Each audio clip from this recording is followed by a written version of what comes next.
It was the knee on the neck of justice, and it wouldn't be forgotten. It stirred the conscience and of tens of millions of Americans.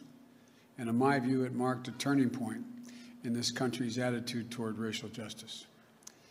When his six-year-old daughter, Gianna, who I met with when I met with the family, I leaned down to say hi to her, and she said, looked at me, and she said, "Daddy changed the world." That's what Gianna said, his daughter. Daddy changed the world. And I believe she was right. Not because this kind of injustice stopped, it clearly hasn't, but because the ground has shifted, because it's changed minds and mindsets, because it laid the groundwork for progress. The Treasury Department is working to put Harriet Tubman on the $20 bill. The Civil War-era abolitionist leader would replace President Andrew Jackson. It was confirmed by White House Press Secretary Jen Psaki on Monday. She said, quote, "It's important that our notes, our money, reflect the history and diversity of our country." The move was originally put on hold by the Trump administration after being introduced by President Obama. Officials say it could still take a few years to be implemented. President Biden laid out several initiatives as part of his racial justice agenda today. One of his plans, phase out contracts with private prisons. That would include the privately owned prison in Baldwin, up in Lake County. Biden's plans are aimed at combating discriminatory housing practices and reforming the prison system. Advocates have said privately operated prisons have contributed to an increase in incarceration rates and have treated inmates poorly. The prison in Baldwin, which is owned by the GEO Group, signed a 10-year contract with the Federal Bureau of Prisons back in 2019. It houses non-U.S. citizens convicted of federal crimes. Today, Biden expressed the urgency to work with Congress to pass legislation that advances racial equity and roots out discrimination among undeserved communities. We have never fully lived up to the founding principles of this nation, to state the obvious, that all people are created equal and have a right to be treated equally throughout their lives. And it's time to act now, not only because it's the right thing to do, but because if we do, we'll all be better off for it. We are working to get reaction from the village of Baldwin to today's news. Look for more tonight on News 8 at 10 and 11.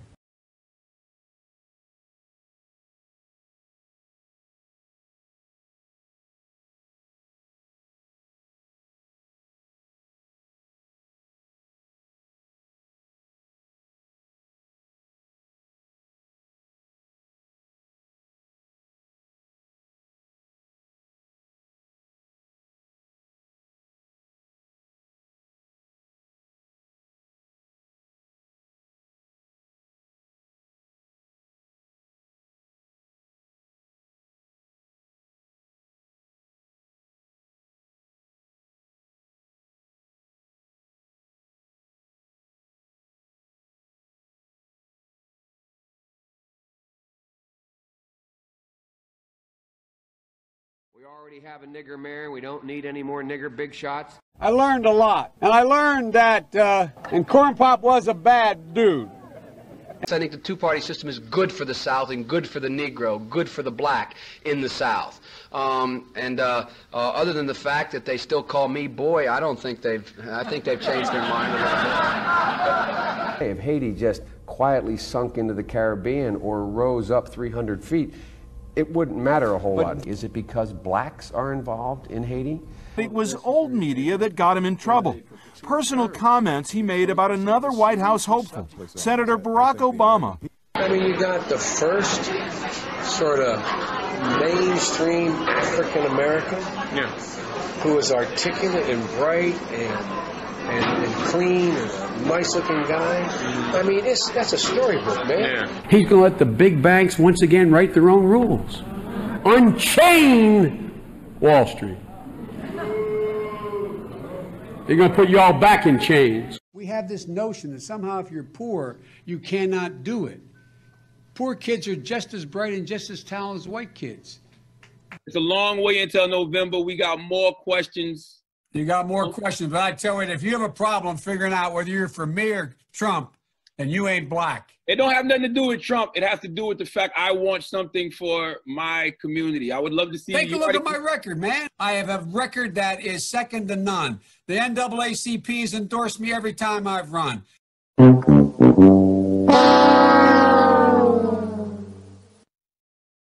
I mean, come on. Take a look at the record. Come on, baby. Let's investigate. Yeah. Joe has a terrible history in the black community, and everybody just loves him because he's the fluffy old guy. Former Vice President Joe Biden, he's run for president twice before, unsuccessfully. He's never before been the front runner. Now that he is towering over all the other declared Democratic candidates, his almost 5 decades in public life are getting some real scrutiny. On top of that list, his record on civil rights during his younger days as a U.S. Senator. CNN's Jeff Zeleny has exclusively obtained some letters written by Biden himself. Joe Biden is coming back as a solo act. I'm ready to go. With his long record facing a new look under the spotlight of the 2020 campaign. Gentlemen and ladies of the Senate. One chapter receiving fresh scrutiny comes from his earliest years in the Senate, when he strongly opposed mandatory school busing. It was designed to achieve integration and a more equitable education. What's less known is how he followed the lead of some of the Senate's most fervent segregationists. In a series of never-before-published letters reviewed by CNN, the strength of Biden's opposition to busing comes into sharper focus. On March 25, 1977, Biden wrote, "My bill strikes at the heart of the injustice of court-ordered busing. It prohibits the federal courts from disrupting our educational system." Biden sought and received support from Mississippi Senator James Eastland, the Democratic chairman of the Judiciary Committee and a leading symbol of Southern resistance to desegregation. He frequently spoke of blacks as, quote, an inferior race. Eastland and others were partners on several of Biden's anti-busing bills. On June 30th, 1977, Biden wrote, "Dear Mr. Chairman, I want you to know that I very much appreciate your help during this week's committee meeting in attempting to bring my anti-busing legislation to a vote." Then in 1978, Biden again asked Eastland to put his anti-busing bill before the full Senate, writing, "Your participation in floor debate would be welcome." Ronnie Dunn is a professor at Cleveland State University who co-wrote the book Boycotts, Busing, and Beyond. Those letters I find somewhat surprising given Senator Biden's or Vice President Biden's current position and potential candidacy for the presidency and his position as a liberal. Those are issues that he's obviously going to have to answer for. You said surprising. Surprising in what way? Well, the fact that he would solicit the support of staunch segregationists, James Eastland as well as Jesse Helms, introducing legislation as opposing busing at that time.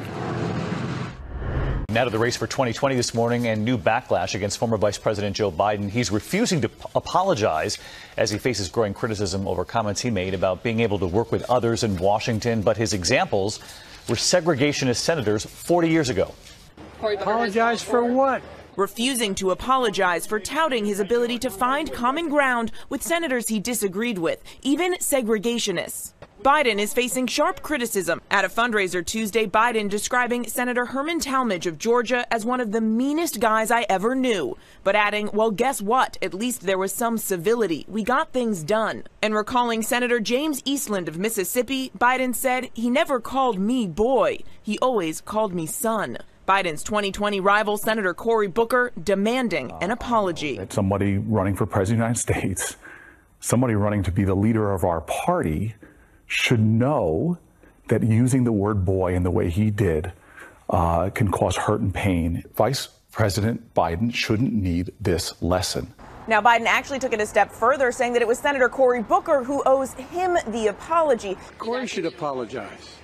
It was hurtful to hear you talk about the reputations of two United States senators who built their reputations and career on the segregation of race in this country. And it was not only that, but you also worked with them to oppose busing. And, you know, there was a little girl in California who was part of the second class to integrate her public schools. And she was bused to school every day. And that little girl was me.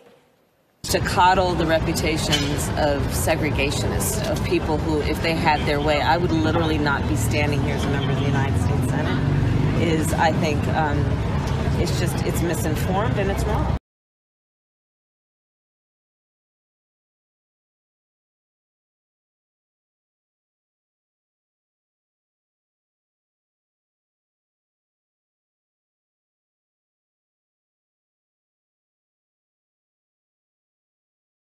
But Biden is not backing down. Apologize for what?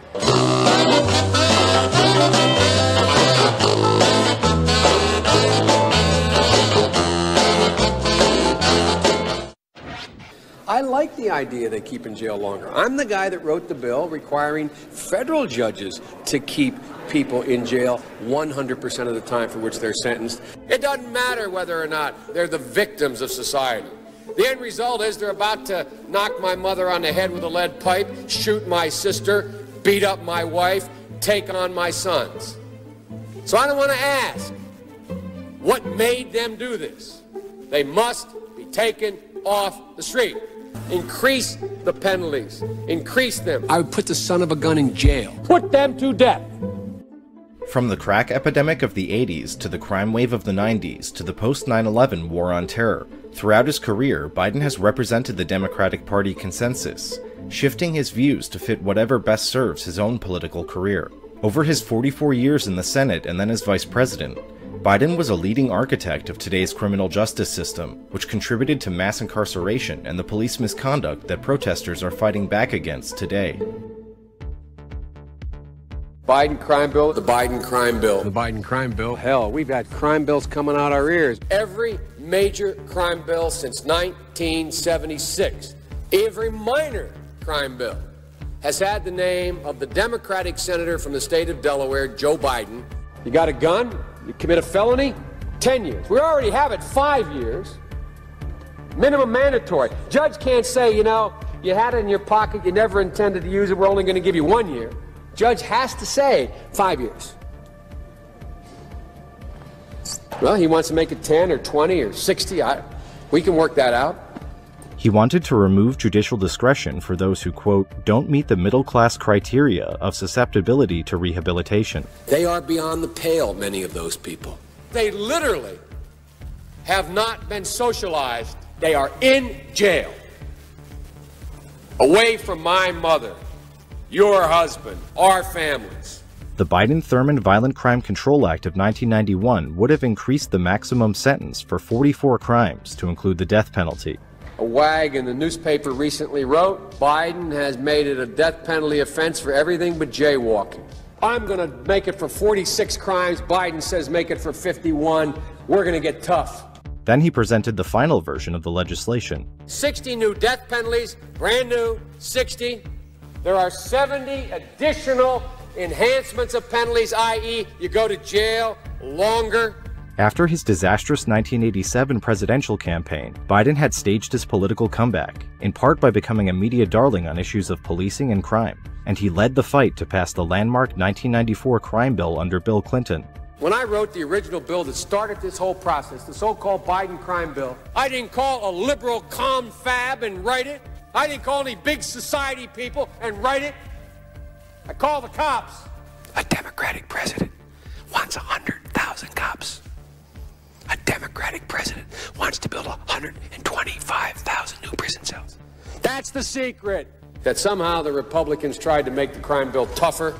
I say poppycock. They didn't make anything tougher. Found out that this midnight basketball isn't getting them together, a bunch of jive folks living in their city to do, try to see if they can be Michael Jordan. When they found out, they were keeping schools open. So gangs come off streets instead of out raping my mother, marauding me, robbing the local store. They're in a gymnasium. And my daughter will be safer. My wife will be safer. My mother will be safer. And I will be safer. And I will be happy. Never again should Washington put politics and party above law and order. Along with several laws passed in the 80s, the 1994 crime bill drove up the local, state, and federal prison populations. and it tarnished the reputations of Biden and Bill Clinton, who signed it into law. Hey, Clinton, you didn't want to take pictures of my people here. We're still in jail for what you did. When Biden ran for president in 2008, he told the New York Times that he knew more people would be locked up across the board. You ashamed of that bill? Not at all. In fact, I drafted the bill. We had enormous success. The mass incarceration created by Biden's lock-em-up policies ripped apart vulnerable communities and families for a generation, and the federal funding streams and law enforcement infrastructure it created continue to hinder reform efforts. I'll do my job and I will take responsibility. You ashamed of that bill? Not at all.